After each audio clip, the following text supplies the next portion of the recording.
जय जय रघुवीर समर्थ। आज आपल्याला बुद्धिबळाच्या पटावरती सर्वात जास्त संख्येने असणाऱ्या प्याद्यांचं आपल्याला मूल्य बघायचं. खरं म्हणजे ते मूल्य अगदी नगण्य असतं. ती प्यादी एक एक घर अगदी धीम्या गतीने चालत असतात, पण तशी ही प्यादी सरळ मार्गाने चालणारी.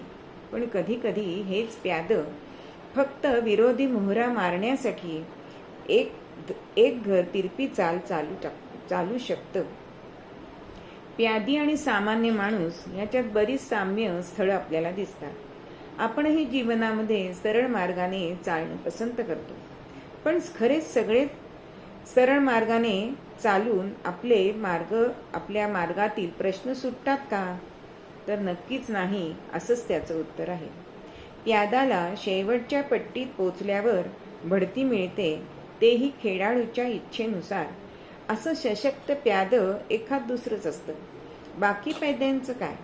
ते बिचारे संख्येने जास्त असूनही मारले जातात.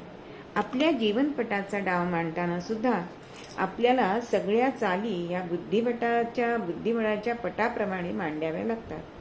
आपली वाटचाल करत असताना आपण कोणाचे प्यादे तर बनत नाही, आणि फक्त प्यादे बनून आपला कोणी वापर तर करत नाही ना.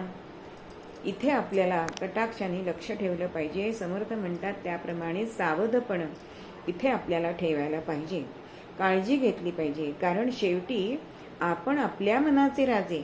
तो अधिकार कोणाला आणि का द्यायचा, नाही का? श्रीराम समर्थ.